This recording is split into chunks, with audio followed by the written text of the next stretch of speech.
Michel Foucault desenvolveu a ideia de uma microfísica do poder, uma nova forma de compreender o poder nas relações sociais. O filósofo afirmou que nas sociedades ocidentais predominam três tecnologias de poder distintas por meio das quais o poder é exercido.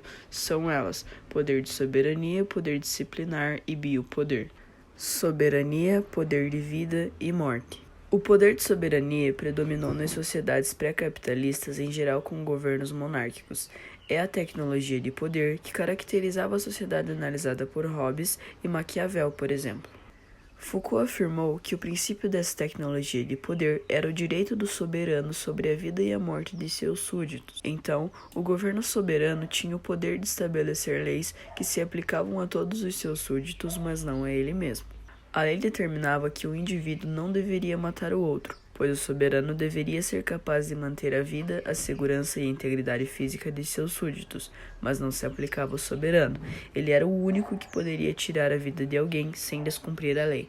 Por isso, seria possível enunciar o princípio básico desse tipo de poder da seguinte maneira: fazer morrer e deixar viver. O soberano era aquele que tinha o poder de fazer morrer qualquer um de seus súditos, por isso era também aquele que tinha o poder de deixá-los viver. Na análise do poder de soberania, Foucault distanciou-se da afirmação de Hobbes de que a instituição da sociedade põe fim à guerra entre os indivíduos. Para Foucault, a sociedade é um prolongamento da guerra. As relações políticas no meio social nada mais são do que uma maneira de gerir o conflito entre os indivíduos, e isto significa que trata-se da guerra entre os indivíduos organizada de outro modo. Além disso, Foucault não considerava que o pacto social desloca todo o poder para o governante, como defendia Hobbes.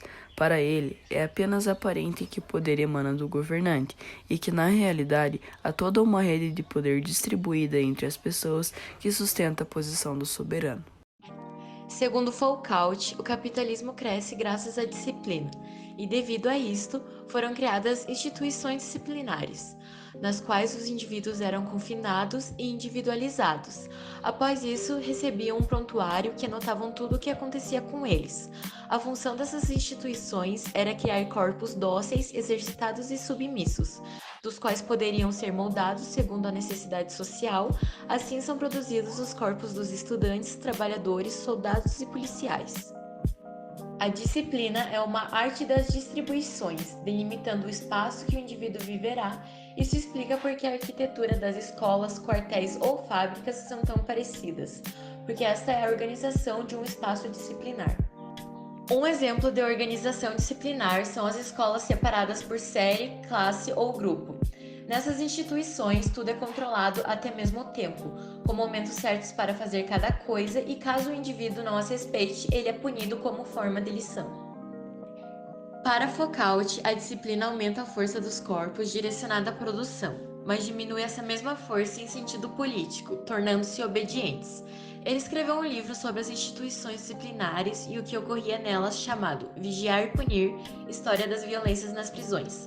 No livro, ele mostra como as punições dos criminosos do Ocidente foram se transformando dos castigos físicos ao encarceramento. Embora a instituição que ele trate seja a prisão, a análise é válida para qualquer outra instituição.